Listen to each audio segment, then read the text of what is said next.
So this is the diagrammatic representation of thermal power plant, that is using the heat energy we are going to generate electricity.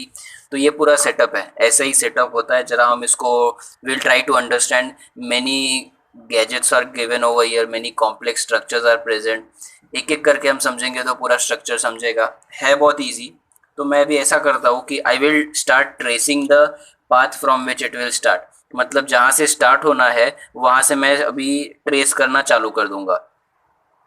So let us see.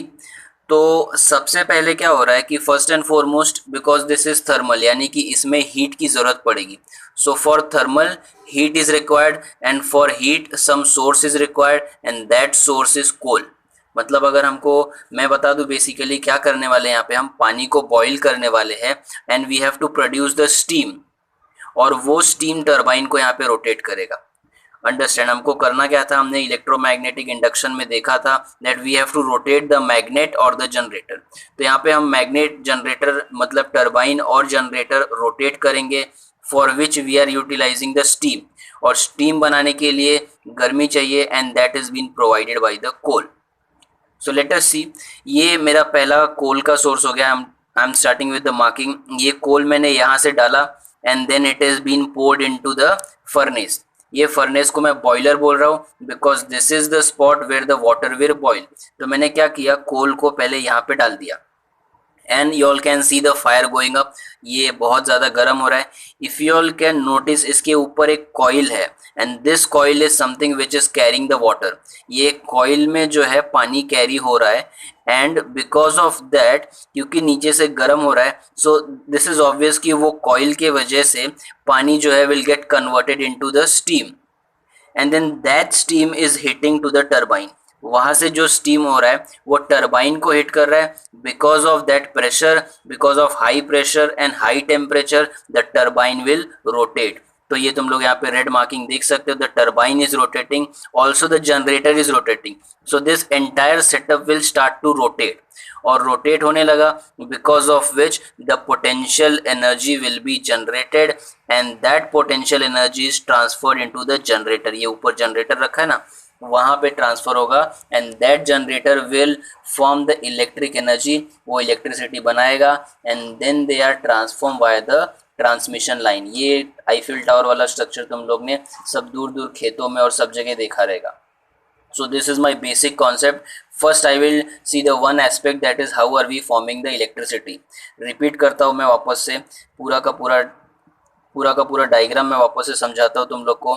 तो हुआ क्या है, सबसे पहले first and foremost कोल मैंने डाला, जो कि गर्म हो रहा है, जल रहा है, जिसकी वजह से ऊपर जो पानी का कॉइल था, वो जो पानी का कॉइल है, it is boiling. So the steam hits the turbine under high pressure and temperature. The turbine rotates, generator also rotates, जिससे पोटेंशियल डिफरेंस क्रिएट होता है. Which potential difference, that potential difference is then transform to the generator, और generator उसका electric energy बना के कहाँ पे भेज देता है, ये ट्रांसफॉर्मर्स में. क्लियर है इतना सबको? हाँ. So now we are seeing the next portion कि इसमें पानी आया कहाँ से है. So let's see the downward things which is given over here. तो अब हम इसका इलेक्ट्रिक जनरेशन देख लिए, अब वाटर फ्लो देखते हैं. सो सी, यहाँ पे क्या है कि there is a source of water, यहाँ से पानी इसमें आ रहा है. सो इसमें पानी आया, so we are concern with steam convert हुआ, which is hitting the turbine. अब एक बार ये हाई टेम्परेचर हाई प्रेशर वाले स्टीम ने जैसे हिट किया टरबाइन को, टरबाइन ने क्या किया, उसने पोटेंशियल डिफरेंस क्रिएट किया out of the kinetic energy. Kinetic energy किस में था, स्टीम में था. Now because steam has transferred it's energy, तो क्या होगा अब, that the steam will be cooling down, और स्टीम कूल डाउन होके क्या बनाएगा, वाटर बनाएगा. तो वो जो गर्म पानी है वो यहाँ से बाहर निकल के इधर आ जाएगा, which is the cooling tower. The name is given over there, cooling tower है ये. तो ये कूलिंग टावर क्यों है, बिकॉज इसका जो ओपनिंग है वो बहुत ब्रॉड है. So because of which all the heat will be given out, पानी वापस से हम लोग को अचीव हो जाएगा. Now we have two option. वो पानी को वापस से हम इसी बॉयलर में भेज देते हैं, so that again the steam is generated and the process goes on. या फिर दूसरा, उसको जहाँ से लेके आए थे नियर बाई रिवर से या जहाँ से, उसको वहाँ पे छोड़ देना है. सो टू ऑप्शंस वी हैव. जिसको पानी को हमने रिवर से लाया वहां पे वापस छोड़ दो, so that the system stops. या तो बार बार उसको उसी बॉयलर में भेजते जाओ, again it will convert into steam, again it will generate the electricity. So this is the main concept electricity generation का। तो this is how we are using the thermal energy to generate electrical energy. और एक setup यहाँ पे है, you all would have noticed it, कि जो हमारा कोल बर्न हो गया है, the coal which has form the ashes now will be transform from the bottom to the ash pond, या फिर ऐसा एक पिट रखा हुआ है जहाँ पे सब ऐश या राख है, that will get deposited. I hope you all would have seen this transmission line. ये जो आईफिल टावर जैसा दिख रहा है, इसको तुम लोग ने देखा रहेगा। It is seen in the remote areas, the villages, या फिर ऐसा फार्म रहेगा। और you also see this on higher altitudes. तो ये सब चीज़ें इधर मुंबई में नहीं दिखेंगी। I will try to show you all a diagram. तो ये स्ट्रक्चर तो सब लोग ने देखा रहेगा ना। तो इसमें से हमारे पास ये जो ऊपर है, दिस इज आवर ट्रांसफॉर्मर। यही वो ट्रांसफॉर्मर है जो क्या करेगा, इलेक्ट्रिक एनर्जी बनाएगा। और फिर by the means of wire, जहां जिसको भेजना है वहां पे उसको वो शेयर करते जाएगा। This is the setup which is seen in the remote areas. पर मेरा डाउट ये है कि ये मुंबई में ऐसा स्ट्रक्चर देखने नहीं मिलता है कहीं पे। क्यों, ऐसा क्या रीजन है?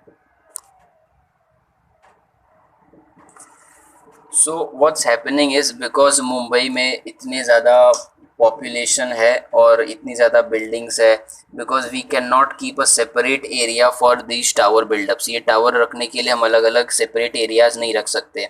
तो क्या डिफरेंस हो जाता है, बट स्टिल वी नो कि मुंबई में जो है इलेक्ट्रिसिटी 24 आवर्स सप्लाई होता है, कभी इलेक्ट्रिसिटी की कमी नहीं होती है। सो आई विल टेल यू, ये अगर हमारा ग्राउंड है और ये ग्राउंड के ऊपर सारे बड़े बड़े बिल्डिंग्स है, तो उसके बाद में इधर अंडरग्राउंड में this is the first sequence.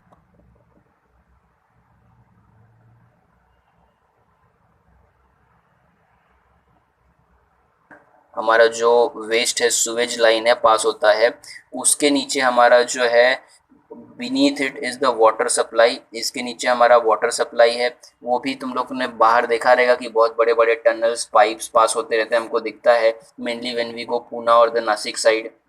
पर मुंबई में से पाइपलाइन नहीं दिखते हैं, because it is underground and beneath it is the electrical wires. इसके नीचे जो है इलेक्ट्रिसिटी हमारा, यानी कि रोड जिस पे हम चल रहे हैं और the buildings in which we are staying, जितना ऊपर है उतना ही सिस्टम नीचे भी है, underground. There is gutter for the flow of the waste, there is water which is coming underground, there is electricity that is again coming from underground.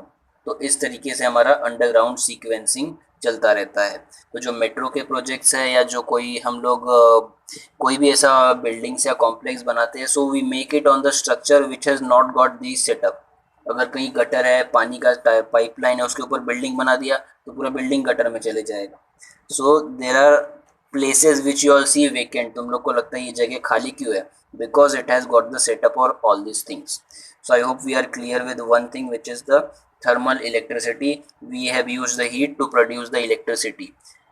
Now my question to you all is, अगर consider करो कि हम लोग जो है इतना heat generate कर रहे हैं using the coal, so what can be the advantage and disadvantage of using thermal power plant. Thermal power plant use कर रहे हैं, सो उसका first of all tell me what will be the disadvantage. Can anyone tell me the disadvantage? So the disadvantage, now if I am talking about the disadvantage, सबसे पहला तो disadvantage ये है भाई कि the coal is a limited source of energy. Coal जो है it is a limited source of energy which might get ended और विच माइट गेट डिप्लीटेड। जो कोल है वो खत्म हो जाएगा। I can not say it at extinct, because वो हर एक मिलियन ईयर्स में बनता रहता है, but the supply is less and the time required is more. So we have a limited supply. So बहुत ज़्यादा अगर अनलिमिटेड इलेक्ट्रिसिटी बनाना रहेगा, we can not make. So we are using a renewable source which is limited and which might get depleted. Second thing is the pollution caused by the smoke. जब हम कुछ burn कर रहे हैं तो उसमें से स्मोक निकलेगा, तो उसकी वजह से pollution that is carbon, that is carbon dioxide and carbon monoxide. And third is diseases. So diseases कैसे, हमारे रेस्पिरेटरी ट्रैक के डिसीजेज हो सकते हैं, दैट इज हम अगर कुछ स्मोक कर लें या फिर जो हमारा आईज है उसमें डैमेज होता है. And the main particle which is causing disease is the soot particles. You all have to mention this in your answer. तो यू ऑल हैव सीन, कभी बॉन फायर देखा रहेगा तो उसमें से कुछ कचरा भी निकलते रहता है. सो दोज कचरा are called as soot particles. तो इतने ज़्यादा क्वांटिटी में अगर हम कोल जलाएंगे तो उतना ज़्यादा क्वांटिटी में सूट पार्टिकल्स उड़ेगा and those will literally come on the ground और गलती से हमारे आइज में या रेस्पिरेटरी ट्रैक में गया. So it can create a great damage. It can also be fatal. So three disadvantages: limited source we have of the coal, pollution can be created, and disease because of the soot particles are very dangerous.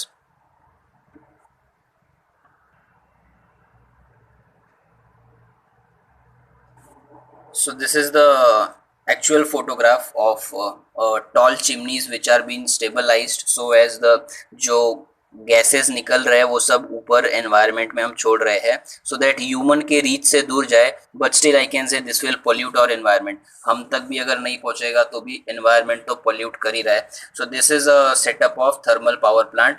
इतना धुआं वहाँ से continuous निकलता है because वो continuous electricity बनाते रहते हैं. One thing to notice for you all is, ये देखो यहाँ पे कितनी सारी पानी है. So this is always planted around an H2O source because हमने देखा था कि रिवर लगेगा क्योंकि पानी को हम लोग को गर्म करना है, स्टीम बनाना है. So you all can always expect a thermal power plant to be near some water body. कोई पानी के नज़दीक में ही सेटअप होगा. So this is an image which is showing all. जो पहले हमने डायग्रामेटिक रिप्रेजेंटेशन में देखा, अब हमने उसका एक्चुअल फोटोग्राफ देख लिया है.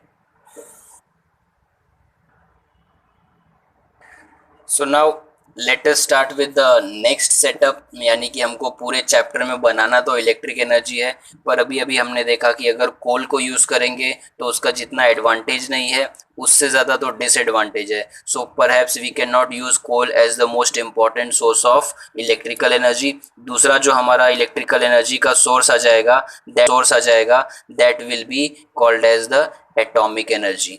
अगला हम किसको यूज करने वाले हैं?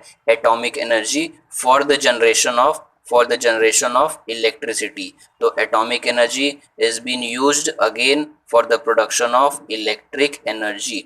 तो अभी हमने इसके पहले थर्मल देखा था. Second instance we are seeing how atomic energy can be utilised for the production of electric energy. So atomic यानी कि एक एटम, हम एक कोई ऐसा एटम यूज करेंगे which will be very dangerous और I can say very unstable so that it can produce sufficient amount of heat. एक मैं फ्लो चार्ट तुम लोग को बना के दिखाता हूँ so things might seem quite easy for you all. So पहले वाले की मैं बात कर रहा हूँ. सो फर्स्ट में मैंने क्या किया हुआ था, I utilise the thermal energy. मैंने क्या किया था, थर्मल एनर्जी यूज़ किया था in the form of coal, और वो थर्मल एनर्जी मैंने कन्वर्ट किया था टू द काइनेटिक एनर्जी. और वो काइनेटिक एनर्जी किस में था? You all know it is in steam, है ना. स्टीम बन गया था तो वो काइनेटिक एनर्जी से चला. It was again converted into the kinetic energy which is again into the turbine, क्योंकि टरबाइन रोटेट किया था हमने. And then this kinetic energy in the form of potential difference, it went into the generator to produce electric energy. तो इस तरीके से हमारा energy flow diagram है. This is given in your text book which is called as the electric flow energy flow diagram. So the thermal energy यहाँ पे मैं लिख देता हूँ. This was the coal. So coal को मैंने यूज़ किया था. I converted it into kinetic energy, मतलब मैंने गर्म करके स्टीम बना दिया. That steam had sufficient force to generate to rotate the turbine, जिसकी वजह से काइनेटिक एनर्जी आगे पास ऑन हुआ. पोटेंशियल डिफरेंस गया जनरेटर में एंड इट प्रोड्यूस इलेक्ट्रिसिटी. अब ये फ्लो चार्ट में खाली मैं एक छोटा सा चेंज करूंगा. I will remove the thermal energy, मतलब खाली मैं थर्मल वाला पार्ट डिलीट कर रहा हूँ और यहाँ पे मैंने डाल दिया एटॉमिक एनर्जी. That's it. इतना ही खाली चेंज है, बाकी दोनों सेम है. So now you all can depict easily कि नीचे वाला ये सारा का सारा पॉइंट तुम लोग का सेम रहेगा. So your answer will start with a differentiation कि एटॉमिक है या हीट एनर्जी है, उसके बाद का पूरा स्टोरी सेम रहेगा. क्लियर है इतना सबको? So we are done with the second set of electricity generation. तो इसमें मैं एटॉमिक एनर्जी यूज़ करूँगा, जो कि कुछ तो ऐसा करने वाला है, आगे हीट करेगा स्टीम को। यानी atomic energy will also be utilised for the generation of steam. यानी एटॉमिक एनर्जी से भी हम भाप बनाने वाले पानी का, and that will rotate the turbine, that will create a potential difference across the generator which produces the electricity. So I have got a beautiful diagram of this which will explain you everything. So I have divided this into two set. The first is nuclear fission and the second one is nuclear fusion. तो फिलहाल हमारे काम का fission है, fusion हमारे काम का नहीं है। Fusion means to join and fission means to separate, अलग होना। तो सेपरेशन का हमारा काम है। Now you all have to listen to this very carefully. अब इसमें तुम लोग देखोगे, so I have a normal uranium, एक यूरेनियम का एटम है मेरे पास, which is nothing but uranium 235। अब ये यूरेनियम 235 होता है स्टेबल। अब ये अगर स्टेबल है तो मुझे पहले इसको अनस्टेबल करना पड़ेगा। अंडरस्टैंड, मेरे को एनर्जी प्रोड्यूस करना है, जैसे मैंने कोई भी एनर्जी प्रोड्यूस करा, so I have to make unstability. Then how to make it unstable is by addition of one neutron into it. Now see, मैं ऊपर लिख दे रहा हूँ, मेरे पास यूरेनियम 235 है। Now if I add one neutron to it, तो total कितना हो जाएगा? I will have a uranium which is 236. I hope I am clear with the calculations. I have uranium 235, I added one neutron, so now I have uranium 236. Difference क्या है 235 236 में? This is a stable element, और 236 जो है वो क्या है? Radio active है। रेडियो एक्टिव मतलब अनस्टेबल, और जो कभी भी ब्लास्ट हो सकता है, highly unstable. So what I have done is I have bombarded one neutron on 235, जिसने क्या बना दिया? Uranium 236। Now this uranium 236, now I am talking about this uranium 236 which then later on splits, क्योंकि मैंने क्या बोला है कि it acts like a bomb, जैसे बॉम्ब फटता है स्टेबल होने के लिए, वैसे 236 भी फटेगा और उसमें से दो नए एटम आएंगे। आई कैन से दो स्टेबल एटम आएंगे, one is barium 144 and other one is krypton 89। अच्छा, ये जो मैं 89 144 235 बात कर रहा हूँ, this is nothing but the atomic, this is atomic mass. तो ये एटॉमिक मास की मैं बातें कर रहा हूँ।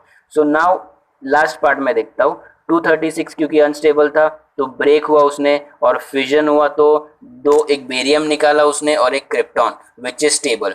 और जैसे ही ये फटता है ना, so there is a lot of heat energy release, इधर से बहुत हीट एनर्जी रिलीज होता है, which is then utilised for the conversion of water into steam. I hope you all understood कि पानी का भाप कैसे बनाया हमने, क्योंकि जो यूरेनियम फटता है, ये हमारा BARC है ना, बाबा एटॉमिक रिसर्च सेंटर, जो मानकुड़ एरिया में है, तो वो यही प्रोसीजर दिन भर करते रहता है। सो यूरेनियम को ब्रेक करता है, जिसमें से हीट एनर्जी निकलता है विच फॉर्म्स द स्टीम। इसके आगे का स्टोरी सेम है जो तुम लोग को पहले बताया था कि स्टीम टरबाइन रोटेट करेगा, electricity.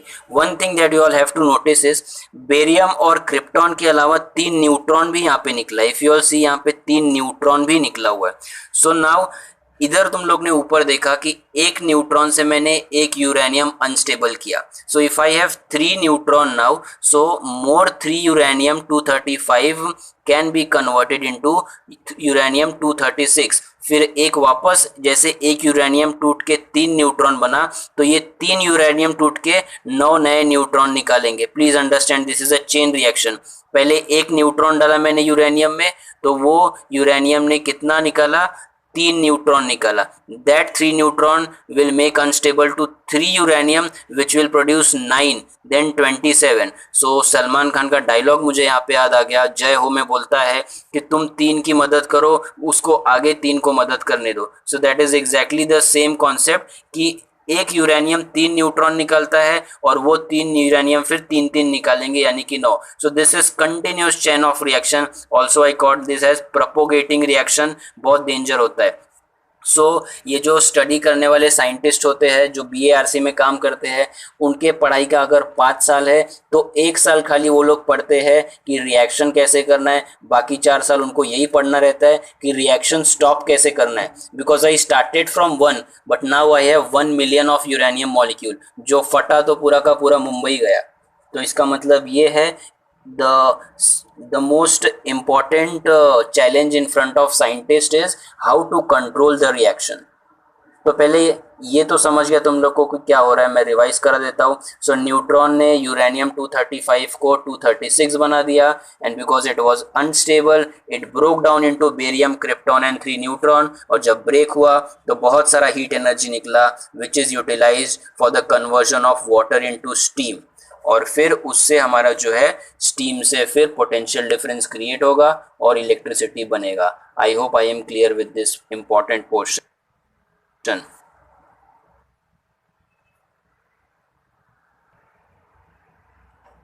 We are going to talk about the advantage and the disadvantage किसका, ये जो हम एटॉमिक पावर स्टेशन यूज़ कर रहे हैं या एटॉमिक एनर्जी यूज़ करके इलेक्ट्रिसिटी बना रहे हैं, उसका हम लोग को एडवांटेज देखना है. So the main advantage of this would be there is no pollution. भाई इसमें पोल्यूशन तो हो ही नहीं रहा है, तो हमारा ये ग्रीन एनर्जी का सोर्स हो गया. So this is the main advantage that there is no pollution produced. Second advantage क्या है, very little energy is required for the initiation. खाली एक न्यूट्रॉन मारना है, बाकी काम अपने आप हो जाएगा. So these are the advantage. Disadvantage इसका सबसे पहला क्या है कि controlling the reaction is a big task in front of the scientist. Reaction को कंट्रोल करने आना चाहिए, वरना हम लोग ने चालू कर दिया चेन रिएक्शन, बाद में पता चला कि पूरा का पूरा सिस्टम ही ब्लास्ट करवा दिया हमने. तो बनाने गए थे इलेक्ट्रिसिटी, बना दिया वड़ा पाव सबका उधर हमने. So this should not happen. And second thing is disposal of the waste. सबसे बड़ा प्रॉब्लम क्या है कि इसको डिस्पोज कहाँ करेंगे. So the disposal of the waste is the foremost and most important kind of challenge in front of scientists, because uranium 235 है और I can say radioactive materials है, गलती से भी पानी में गया पूरा पानी pollute हो जाएगा, एंड एटमॉस्फेयर में आया तो एयर pollute हो जाएगा. So disposal is very difficult task for them. तो मैं तुम लोग को बता देता हूँ कि ये डिस्पोज कैसे करते हैं. I hope we are clear with the advantage and disadvantage. So disposal की अगर हम बात करेंगे, let me show you all a diagrammatic presentation of it.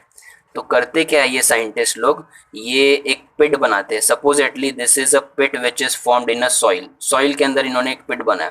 अब डायरेक्ट अगर इधर रेडियो एक्टिव वेस्ट डालेंगे तो सॉइल तो खराब हो जाएगा ना. So what they do is they put up a plastic bag.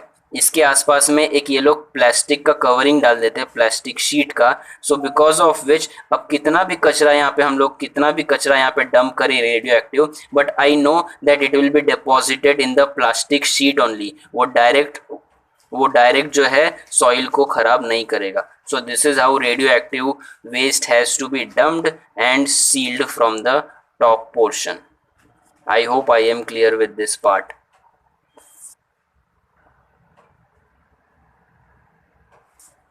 So this picture is showing up the story of Japan.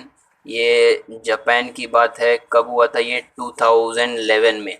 Japan में 2011 में ये एक पूरा का पूरा एटॉमिक पावर प्लांट उड़ गया था, क्योंकि वो जो चेन रिएक्शन कंट्रोल करना था उसमें इन लोग कंट्रोल नहीं कर पाए थे. पूरा जापान 2011 में पूरा ये इनका फैक्ट्री जो है एटॉमिक पावर प्लांट ब्लास्ट हो गया था, और एक साल के लिए पूरा एरिया वेकेंट कर दिया था क्योंकि वहाँ पे एटॉमिक लीकेज हुआ था. सो this is the kind of disruption that you can see. बहुत दूर से इमेज लिया हुआ है, ये पूरे के पूरे बिल्डिंग टावर सब कुछ उड़ गए. So this is the point which I wanted to show you all. मैंने तुम लोग को पहले एटॉमिक एनर्जी का भी दिखा दिया प्रॉब्लम, इसके पहले वो चिमनी का धुआं का मैंने थर्मल पावर प्लांट का भी प्रॉब्लम दिखा दिया. So we are done with the two kinds of atomic energy and the thermal energy to generate electricity. हमने फैराडे का लॉ डिस्कस किया है. We have discuss different kinds of energies. तो आज के लिए हमारा ये बहुत सिलेबस कंप्लीट हो गया है.